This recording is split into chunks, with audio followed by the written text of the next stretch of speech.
Hello, welcome here. Have you ever been in a conversation where the words said one thing, but your gut told you something entirely different? Perhaps you've felt that unsettling sensation of being misunderstood or the frustration of not quite grasping what someone truly means, leading to missed opportunities, awkward silences, or even painful conflicts. We live in a world brimming with interactions, yet often the most crucial messages remain unspoken, hidden beneath the surface of polite smiles and carefully chosen words. It's a common modern anxiety, isn't it? This feeling of being just a step behind, wishing you had a secret key to unlock the true thoughts and intentions of those around you, whether it's a colleague, a loved one, or even a stranger you're trying to connect with. What if you could learn to read the silent signals, the subtle tells, the unspoken truths that human beings broadcast constantly, without even realizing it? Imagine navigating your social world with a newfound clarity, understanding not just what people say, but who they are and what they truly feel. This isn't about mind, reading magic. It is about mastering the psychology of nonverbal communication, and today we're going to dive deep into exactly that. How often do we misinterpret a gesture because we lack context? You see someone fidgeting and immediately think they're nervous or lying. But what if they always fidget? What if that's just how they are, without understanding a person's typical behavior? Every observation is just a guess, a shot in the dark. This is a critical error in people reading, and it's where many well-meaning but ill-informed we jump to conclusions based on isolated incidents, often projecting our own biases or anxieties onto others. The true skill, the one that sets apart the amateur observer from the truly insightful, lies not in identifying a single tell, but in recognizing a deviation from the norm. This brings us to the first, and arguably most crucial principle of nonverbal communication, a cornerstone taught in virtually every advanced course on human behavior, including those designed for law enforcement and intelligence agencies, establishing a baseline. Think of a baseline as an individual's unique, personal, nonverbal fingerprint, their typical way of behaving when they are relaxed, comfortable, and under no significant. It is their standard operating procedure, their default mode. Just as a doctor needs to know your average heart rate and blood pressure to identify an anomaly, a skilled reader needs to know a person's nonverbal baseline to detect meaningful shifts. Without this baseline, you're trying to read a story with half the pages missing. You wouldn't diagnose an illness based on one symptom. Similarly, you shouldn't interpret a person's inner state. It is not about being a detective, but a keen observer. It requires patience and a gentle, non-intrusive approach. Start by observing someone in a low-stakes environment where they feel at ease. This could be a casual conversation, a shared meal, or simply watching them interact with others in a familiar setting. What is their natural posture? Do they tend to lean forward or recline? What is their typical level of eye contact, direct and sustained, or more sporadic? Pay attention to their speech patterns. Do they speak quickly or slowly? Is their voice tone generally even, or does it fluctuate widely? Notice recurring gestures, perhaps. They habitually touch their hair, cross their legs in a specific way, or use particular hand movements to emphasize points. If someone normally speaks with expansive hand gestures, then a sudden reduction in those gestures might be significant. If they usually maintain strong eye contact, a sudden avoidance could signal discomfort. But if they naturally have sporadic eye contact, it means nothing in itself. This careful, almost scientific approach to observation is what elevates your understanding from mere speculation to informed insight. Remember, the goal isn't to catch someone out, but to understand them more deeply, to connect on a level beyond mere words. Now, how do we apply this in real life? Imagine you are meeting a new business partner. Before you even delve into serious negotiations, observe them during a casual lunch or preliminary chat. Do they typically fidget with a pen, or are their hands usually still? Later, when discussing a contentious point, if you notice a sudden increase in fidgeting, or a significant shift in eye contact away from their established baseline, that is your signal. It doesn't mean they're lying. It simply means something in the conversation has caused a shift in their comfort level, perhaps indicating stress, uncertainty, or an area of sensitivity. This knowledge allows you to pivot to ask clarifying questions or to rephrase for personal relationships. Understanding a loved one's baseline can be immensely powerful. If your partner usually tells you about their day with enthusiasm and direct eye contact, but suddenly starts speaking softly, avoiding your gaze and picking at their cuticles, it is an indicator that something is troubling them, even if their words deny it. This insight provides an opportunity for empathy, for gently asking, "Is everything?" This isn't about being suspicious, it's about being perceptive and empathetic, building stronger, more authentic connections, by reading the full spectrum of human communication. By mastering this fundamental step, you begin to see the world not just through words, but through the rich, nuanced tapestry of human behavior. We all face moments of unease, anxiety, or internal conflict. Sometimes we try to mask these, but our bodies often betray us, revealing the hidden turmoil within.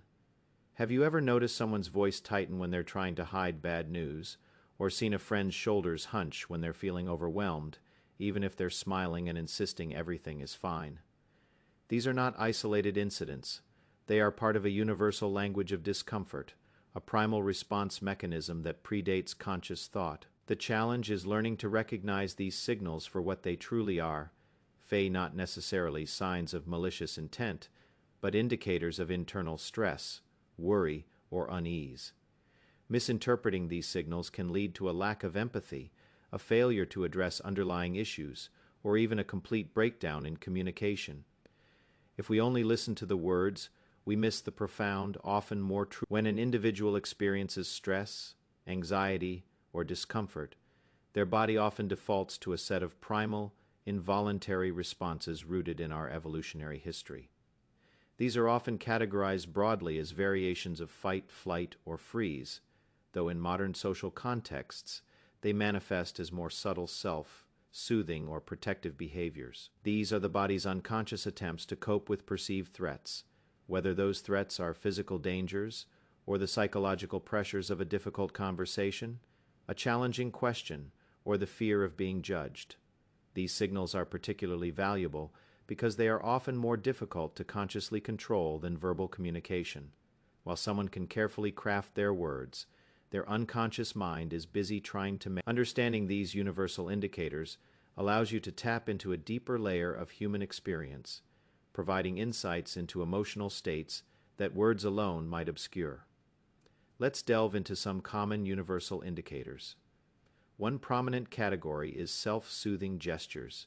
These are often repetitive, rhythmic actions that a person performs on their own body to calm themselves down. Think of rubbing the back of the neck, stroking an arm, fiddling with jewelry, or even touching one's lips.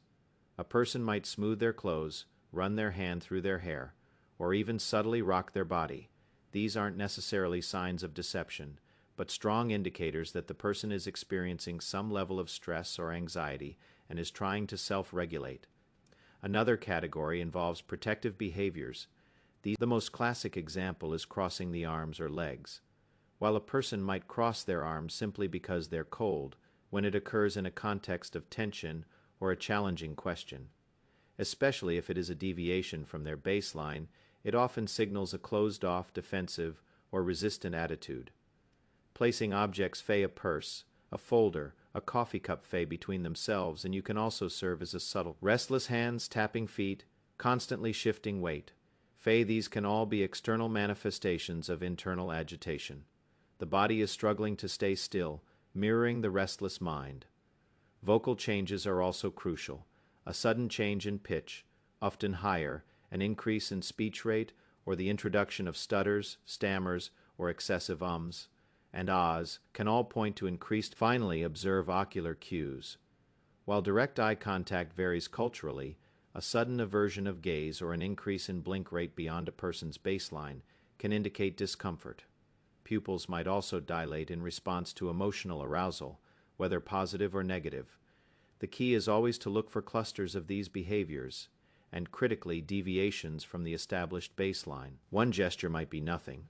A cluster of these subtle shifts, however, paints a much clearer picture of internal discomfort. The FBI, for example, trains agents not just to look for one tell, but for a cluster of physical, physiological, and verbal cues that, when observed together, create a pattern indicating potential stress or deception. They understand that a single gesture is just a data point, A pattern is a story. Imagine you are interviewing a job candidate. They present a confident resume and articulate answers, but as you ask about a particular gap in their employment history, you notice their hand subtly moves to rub their neck.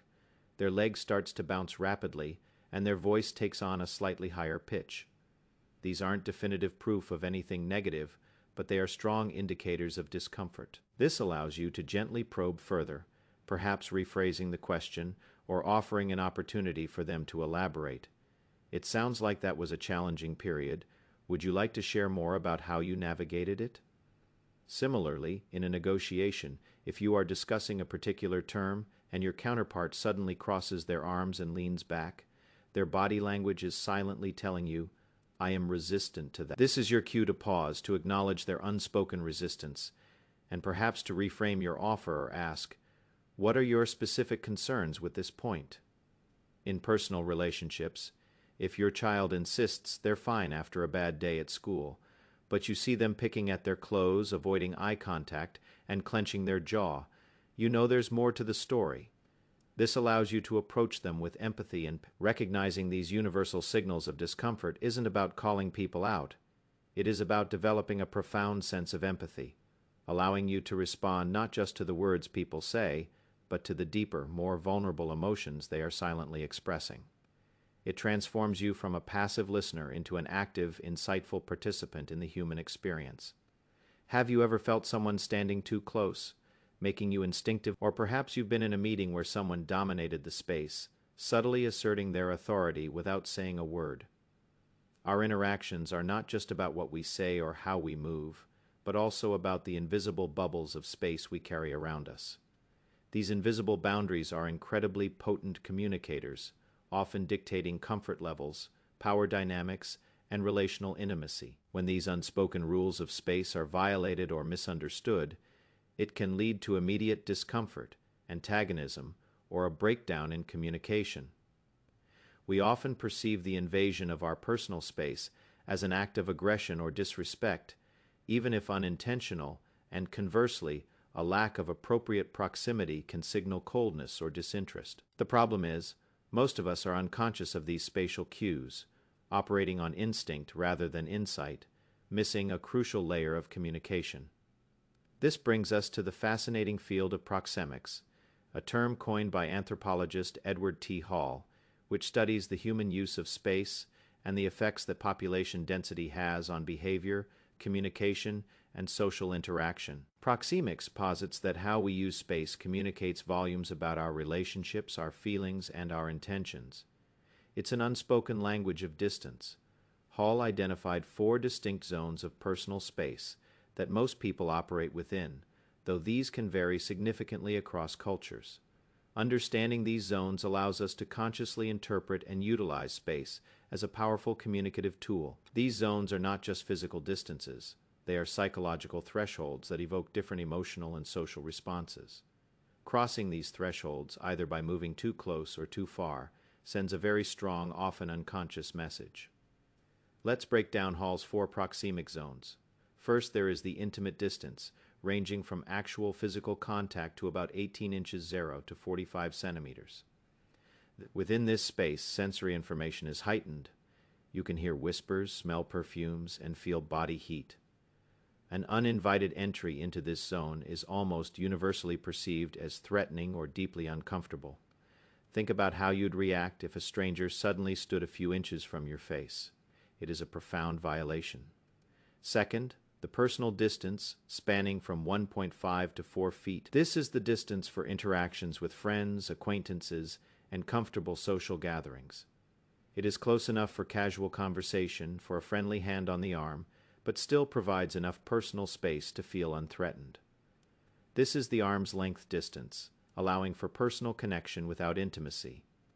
Third, the social distance, from 4 to 12 feet, 1.2, 3.6 m. Think of a conversation across a desk, or standing at a party talking to someone you've just met.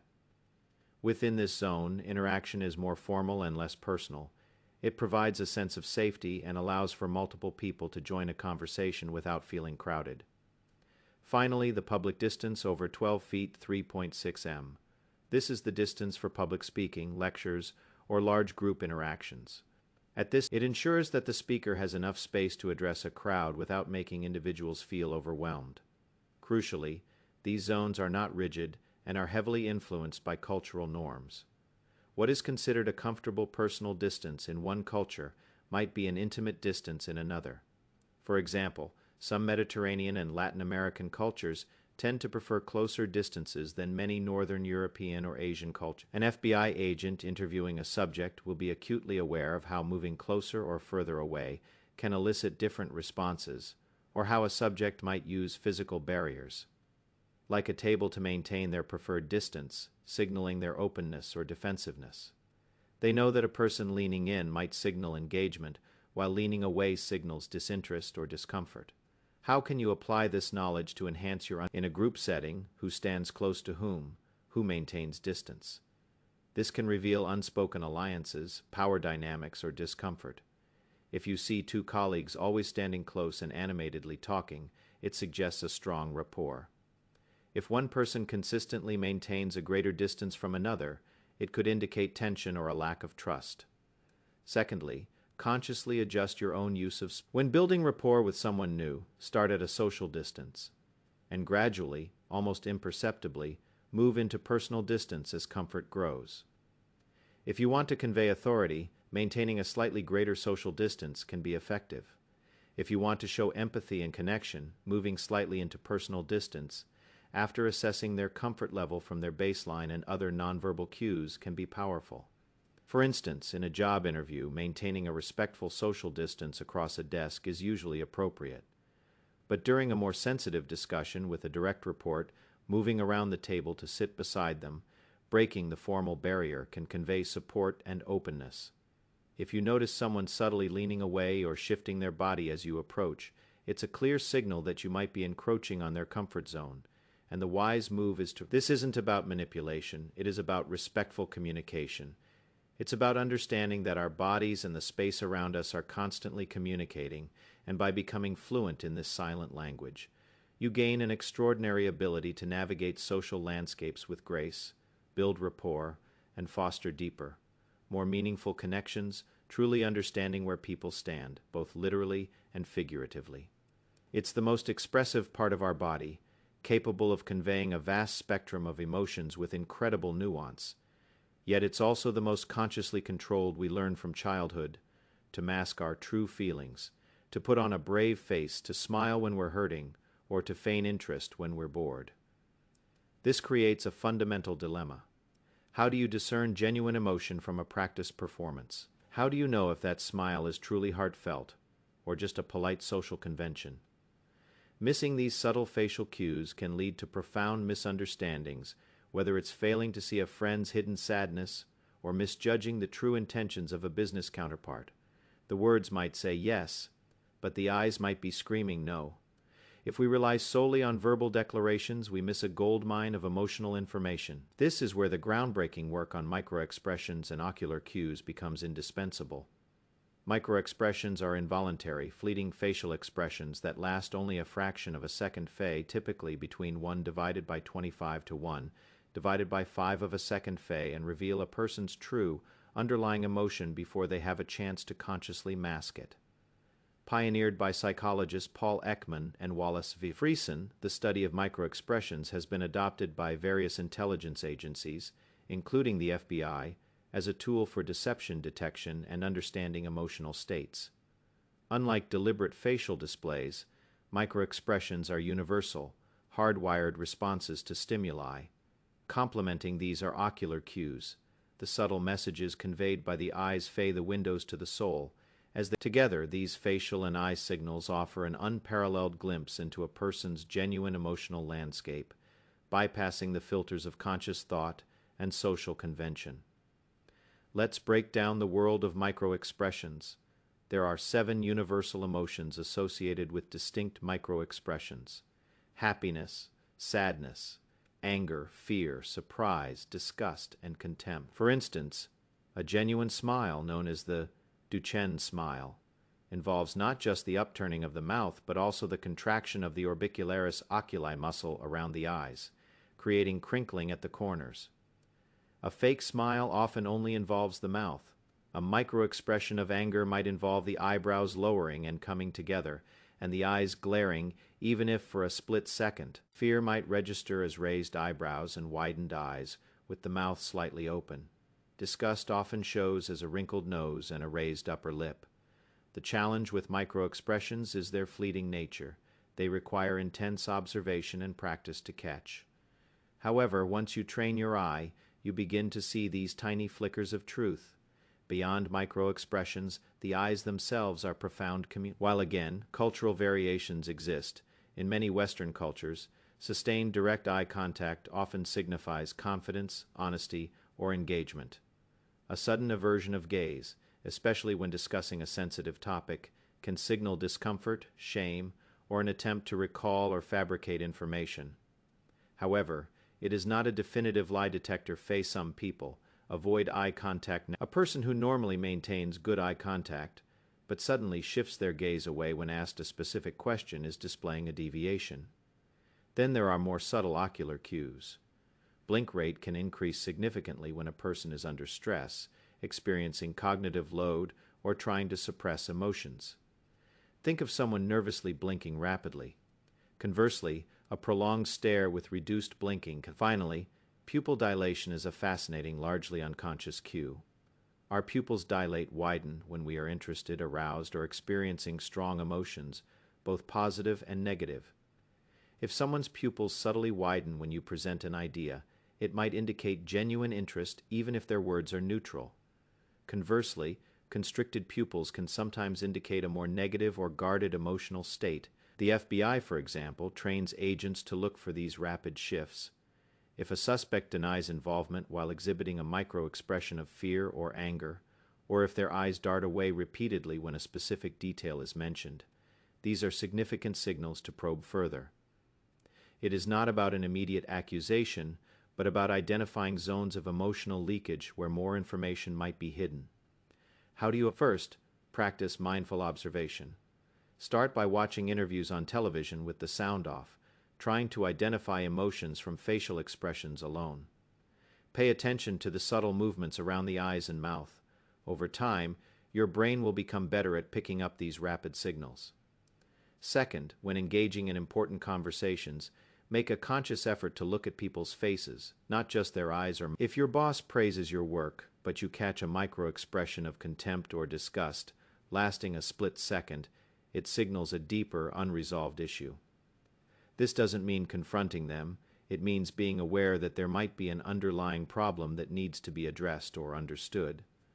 If a friend tells you they're fine, but you notice their eyes well up slightly, or their mouth twitches into a momentary frown, in professional settings like sales or negotiation, if a client says they love your product, but you observe their pupils constrict, or a quick flash of disgust, you know to re-engage with questions like, what are your primary concerns?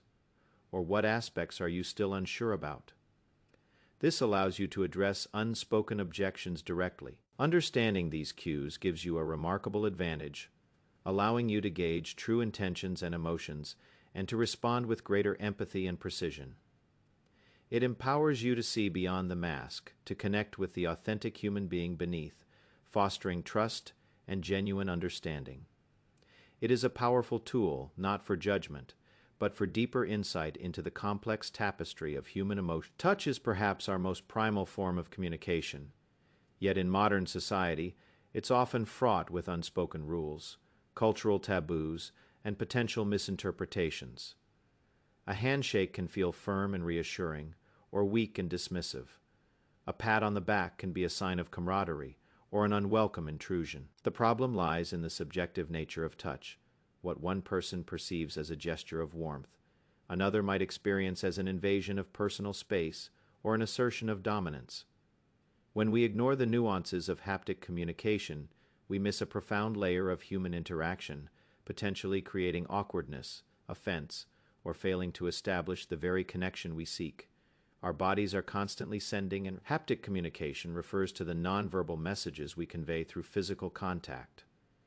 It is an incredibly powerful form of communication, capable of conveying a vast array of emotions and intentions Fei from comfort and affection to dominance and aggression, Fei often with greater immediacy and impact than words. Unlike other forms of nonverbal communication, touch is inherently reciprocal. Because of its directness and potential for emotional resonance, haptic communication is deeply embedded in our social rituals and personal relationships. Understanding the different types and contexts of touch allows you to both interpret the intentions of others and to use touch consciously and appropriately to enhance your own communication, fostering trust, rapport, or clarity in various situations. The handshake is arguably the most common and universally recognized form of haptic communication in professional and social settings. A firm, confident handshake, meeting palm to palm, usually conveys professionalism, confidence, and respect. A weak, limp handshake can sometimes be perceived as disinterest, insecurity, or a lack of engagement. Conversely, an overly aggressive the politician's handshake, where one hand covers the other person's hand, often on top, is a classic gesture of perceived warmth, or an attempt to exert subtle dominance, signaling, "I am in charge here." Beyond the handshake, other forms of touch carry significant meaning. A pat on the back can convey encouragement, approval, or camaraderie between equals. However, if delivered from a superior, a touch on the arm or shoulder during a conversation can be a powerful rapport, building gesture signaling warmth, agreement, or a desire for connection. It can also be used to offer comfort or reassurance. However, its effectiveness is highly dependent on the existing relationship, cultural norms, and the individual's comfort level. Some cultures are very high contact, where touching during conversation is common and expected. A brief light touch is generally less intrusive than a prolonged or firm touch. Touches on the hand, arm, or shoulder are generally more socially acceptable than touches on the face, leg, or back, which can quickly cross into intimate territory or be perceived as inappropriate. Furthermore, the context of the touch is paramount. A comforting hug from a friend in distress is appropriate. The same hug from a stranger. The fundamental principle is always to be acutely aware of the other person's reaction. Do they flinch, pull away, or tense up? These are critical nonverbal cues that your touch might be unwelcome or misinterpreted. The FBI, when building rapport or attempting to de-escalate a tense situation, understands that even the smallest, most appropriate touch can convey empathy or establish a connection. They are trained to observe reactions to subtle nonverbal cues, including the offer of a handshake or a light touch, to gauge a subject's receptivity and emotional state. How do you navigate the complex world of haptic communication effectively? Firstly, be mindful of cultural norms and individual comfort levels. When meeting someone new, especially from a different background, err on the side of caution. Observe if they seem to recoil, respect that boundary. Secondly, use touch intentionally and sparingly, particularly in professional or new social settings. A well-timed light touch on the arm during a moment of shared understanding can amplify your message of empathy or agreement. A confident, appropriate handshake can set a positive tone for an interaction, but overuse or inappropriate touch can quickly undermine trust and rapport. A gentle, brief touch on the arm or shoulder, accompanied by sincere words, can convey immense support. If you are negotiating and you sense the other party is becoming defensive, avoid any touch that could be perceived as dominant. Instead, focus on creating a psychologically safe space through your words and other nonverbal cues. In personal relationships, learning your loved one's touch language is vital. Some people crave it. Ultimately, mastering haptic communication isn't about becoming a touchy-feely person if that is not your natural style, but about understanding its profound impact. It is about consciously employing touch as a powerful, empathetic tool, carefully calibrated to the situation and the individual, to build stronger connections and communicate on a deeply human level, truly understanding and being understood in the silent language. We often fall into the trap of looking for a single definitive, tell-fay, a magical gesture that unequivocally reveals a lie or a hidden emotion. We've all seen pop psychology articles proclaiming, if they cross their arms, they're lying, or if they touch their nose, they're being deceptive. This reductionist approach is a significant pitfall in understanding non-verbal communication. Isolating a single gesture from its context, ignoring other simultaneous signals, or failing to consider a person's baseline leads to rampant misinterpretation and faulty conclusions. The truth is, one gesture in isolation means almost nothing. A person might cross their arms because they're cold, or touch their nose because it itches. Relying on such simplistic interpretations makes us poor judges of character. This brings us to a crucial concept for sophisticated people: reading, the principle of gesture clusters and congruence.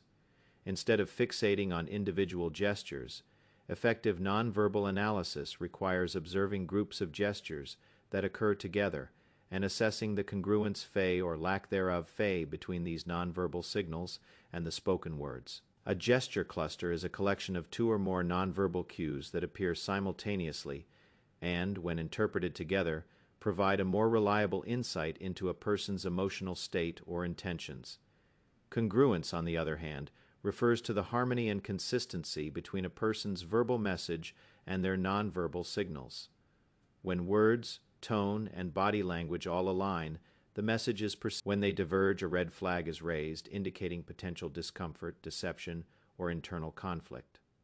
This holistic approach is fundamental to how experts, including the FBI, interpret human behavior, moving beyond superficial observation to deep psychological insight. Let's elaborate on the power of clusters. Imagine someone telling you, "I am perfectly fine with that decision," while simultaneously crossing their arms, leaning slightly away and tapping their foot nervously. If you only focused on the crossed arms, you might miss the full picture. But when you observe the cluster crossed arms barrier, leaning away disengagement, and foot tapping nervous energy all occurring while they verbally state approval, you have their words convey acceptance, but their body language screams resistance or discomfort. This cluster is far more reliable than any single gesture. The FBI trains its agents to look for these leaks where the body betrays the words. For example, in an interrogation, if a suspect emphatically denies involvement but consistently touches their mouth, avoids eye contact more than their baseline, and their shoulders are slightly hunched in a protective stance, this cluster of behaviors suggests a significant internal conflict or an attempt to conceal information. Congruence is the harmony between all communication channels. When a person genuinely expresses excitement, their voice will typically be animated. Their face will light up Duchenne smile. Their hands might gesture expansively, and their posture will be open and engaged. Everything aligns. This congruence builds trust and makes their message highly believable. The absence of congruence is what we call leakage or contradiction. This is where the body leaks. For example, someone might say, "I am so happy for you," but their voice is flat, their smile doesn't reach their eyes, and their posture remains rigid. This incongruence signals that their true feelings might be jealousy, resentment, or indifference, rather than genuine happiness. It is not about being a mind reader, but a highly attuned observer of patterns and inconsistencies. It's about understanding that human communication is an orchestra, not a solo instrument, and you need to listen to all the parts to truly appreciate the symphony. How can you apply the concept of gesture clusters and congruence to your everyday interactions? Firstly, resist the urge to interpret single gestures in isolation. Instead, train yourself to zoom out and look for at least 2 or 3 concurrent. If you are discussing a sensitive topic with a colleague and they say, "I understand completely," but you notice they're clenching their jaw, have their hands clasped tightly, and are avoiding direct eye contact, this cluster of tension, related behaviors suggests they don't understand completely, or perhaps they understand but are deeply uncomfortable or disagree. This insight allows you to gently rephrase. Secondly, pay close attention to the alignment between verbal and nonverbal signals. If a potential client expresses enthusiastic interest in a proposal, but their voice lacks warmth, their body is turned slightly away, and they frequently check their watch, their nonverbal signals are contradicting their words. This is your cue to acknowledge their potential unspoken reservations and address them directly, perhaps by saying, "Please feel free to be open with me." This approach not only makes you a more perceptive communicator, but also builds greater trust, as people subconsciously appreciate when you get them, even if they haven't articulated their feelings verbally.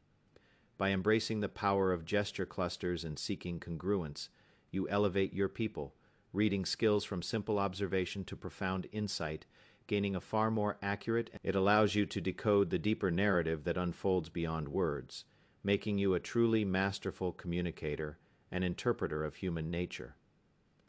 The idea of a lie detector body language myth is pervasive in popular culture. Movies and television shows often portray characters instantly knowing when someone is lying based on a single, overt gesture. This creates a dangerous misconception that nonverbal communication is a foolproof key to uncovering falsehoods. In reality, deception detection is far more complex and nuanced. A person might exhibit signs of stress when telling the truth simply because they are anxious about being interrogated or misunderstood.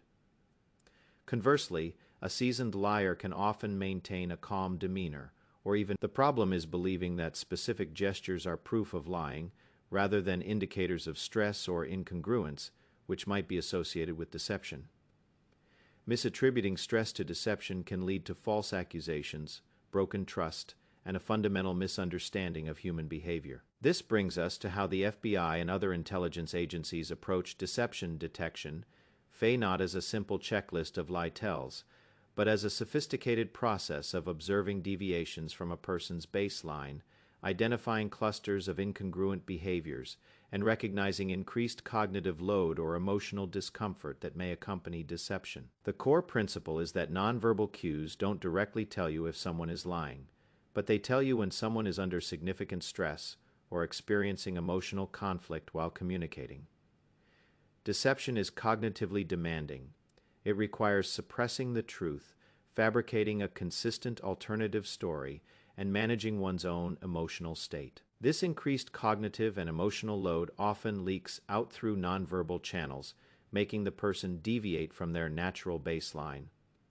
It is not about catching a lie, but about identifying the areas of friction, the points of discomfort, which might warrant further exploration. The FBI's approach emphasizes the crucial role of establishing a baseline behavior first. Without it, every gesture, once a baseline is established, agents look for anomalies and clusters of behavioral changes. When a person lies, they often exhibit an increase in leakage unconscious cues that betray their internal state. This might include a higher frequency of self-soothing gestures, touching the neck, face, fiddling with objects, an increase in protective behaviors, crossing arms, creating barriers, or changes in vocal tone and speech patterns, hesitations, increased pitch, slower or faster speaking. A common misnomer is that liars avoid eye contact. In reality, some liars, especially those who are trying to appear honest, might actually overcompensate by maintaining unusually intense eye contact, almost staring, as a deliberate attempt to project sincerity. Conversely, someone who is genuinely innocent but very nervous might avoid eye contact out of anxiety. This is where baseline is critical. If someone normally has shifty eyes but suddenly locks gaze, another key indicator is incongruence between verbal and nonverbal cues. If someone says, "I wasn't there," with a microexpression of fear or anger flashing across their face, or if their head subtly shakes no, while their words say yes, these are strong indicators of internal conflict. This isn't proof of lying, but it suggests a mismatch between their conscious verbal statement and their unconscious emotional response. Liars also often exhibit what is called duping delight, a brief, almost imperceptible flash of pleasure or arrogance when they believe they've successfully deceived someone. This microexpression can be very subtle and is a powerful though rare indicator. Finally, deception can sometimes manifest as a reduction in natural gestures. Liars might become unnaturally stiff or still as they focus all their mental energy on maintaining their story, suppressing their usual expressive movements. They are so busy thinking about what not to say or do that they become less animated. How can you apply these FBI-inspired insights ethically and effectively in your own life? Instead, view them as indicators for deeper inquiry. If you observe a cluster of stress signals or incongruent behaviors when someone is discussing a particular topic, treat it as a signal to ask more open-ended questions, to probe gently, and to create a safe space for them to potentially be more honest. For example, If your teenager is denying something vehemently, but you observe them shifting their weight, avoiding your gaze and speaking in a higher pitch, instead of accusing them, you might say, "I hear what you are saying, but I sense there might be something else on your mind. Is there anything you are worried about telling me?" This approach encourages honesty rather than defensiveness. In a professional setting, if a business partner makes a strong claim about a project's status, but you notice them fidgeting and their voice slightly cracking, it doesn't mean they're lying. It means they are under pressure or unsure. This allows you to ask, "What challenges are you currently facing?" Or "What kind of support might you need to ensure success?" This shifts the focus from accusation to problem. Solving the ultimate goal is not to By understanding these nuances, you become a more sophisticated, empathetic, and effective communicator, capable of navigating the complex terrain of human honesty and deception with wisdom and insight, recognizing the subtle cries for help or the hidden struggles that often precede a truthful confession.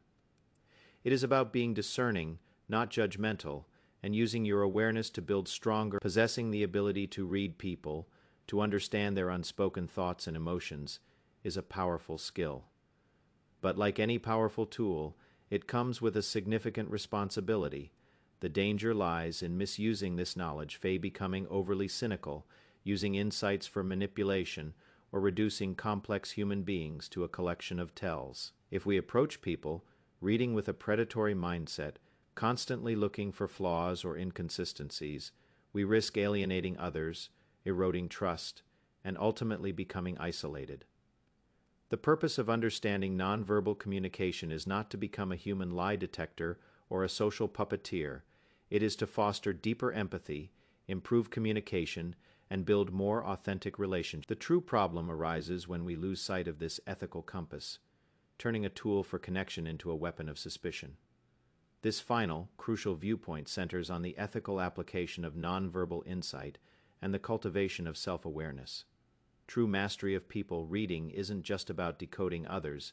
It is about understanding how your own body language impacts your interactions and how to use this knowledge for constructive It is about recognizing that every individual is a unique tapestry of experiences, emotions, and cultural influences, and that nonverbal cues are guides, not definitive judgments. The goal is to become more perceptive, not more paranoid, more empathetic, not more manipulative. This involves a commitment to using your enhanced understanding to foster psychological safety, to bridge gaps in communication, and to create an environment where genuine connection can flourish. It's about becoming a wiser, kinder, and more effective human being, capable of understanding the unspoken world around you while remaining deeply connected to your own integrity. Let's delve into the critical ethical considerations. A single gesture, or even a cluster of gestures, can have multiple interpretations depending on the cultural background, the specific situation, and the individual's unique baseline. Jumping to conclusions without considering the full context is not only inaccurate but can also be deeply unfair. For instance, in some cultures, avoiding eye contact is a sign of respect, not dishonesty. Secondly, once you suspect someone of feeling a certain way or being deceptive, it is easy to selectively interpret their nonverbal cues to confirm your initial bias, ignoring contradictory evidence. A truly skilled observer remains open-minded, constantly testing hypotheses and being willing to be wrong. Thirdly, respect privacy and autonomy. You are observing, not interrogating. Unless you are in a professional context, the insights you gain are for your understanding and to guide your responses, not to expose or shame others. Beyond others, this knowledge profoundly enhances self-awareness. Just as you observe others' baselines, you can become acutely aware of your own nonverbal signals. What does your body language communicate when you are nervous? When you are confident? When you are genuinely interested? Are your words congruent? Perhaps you discover that when you are stressed, you tend to cross your arms more or speak faster. This insight allows you to consciously adjust your posture, your tone, or your gestures to better convey your intended message. If you want to appear open and approachable, you might consciously uncross your arms and lean slightly forward. If you want to project confidence, you might adopt a more expansive posture. This isn't about being inauthentic. It is about aligning your internal state with your external presentation, becoming a more congruent and effective communicator. It helps you understand the impact you have on others, often unconsciously, and empowers you to project the very presence you desire. This self-mastery is just as important, if not more, than reading others. How do you integrate these ethical and self-aware principles into your daily life? When you notice someone exhibiting signs of discomfort, instead of thinking they're hiding something, consider what might be causing them this unease. How can I create a safer space for them? This shifts your response from suspicion to compassion. Offer a gentle inquiry, a reassuring nod, or simply a listening ear. Secondly, use your insights to improve your own communication and relationships. If you realize your body language often communicates defensiveness when you are actually just deep in thought, make a conscious effort to adjust it to appear more open. This will dramatically improve how others perceive you and interact with you. In a difficult conversation with a loved one, if you notice them withdrawing, use your understanding of proxemics to give them more space, or your understanding of stress cues to suggest taking a break. Finally, while you gain the ability to discern the subtle truths, your role is not to unmask everyone you meet. It is to be a more perceptive, more understanding, and ultimately, a more compassionate presence in the world.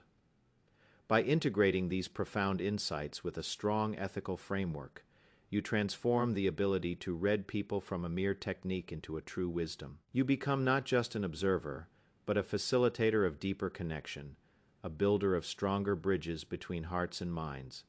It allows you to navigate the complexities of human interaction, not with suspicion, but with a profound sense of insight and genuine care. I hope today's sharing provides you with a new perspective on the world. This journey into the psychology of nonverbal communication, from the foundational baselines to the intricate dance of microexpressions and the ethical responsibility of insight, equips you with tools that go far beyond superficial interpretation.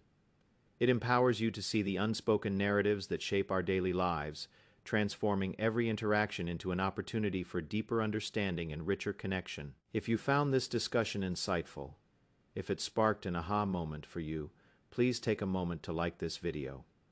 Your support helps us continue to explore these fascinating aspects of human psychology and share them with a wider audience. And if you are keen to further your journey into mastering the art of understanding people and unlocking profound insights into life, consider subscribing to the channel, join our community, as we continue to delve into the depths of psychology and philosophy, making complex ideas accessible and practical for your everyday life. Thank you for watching, and see you next time.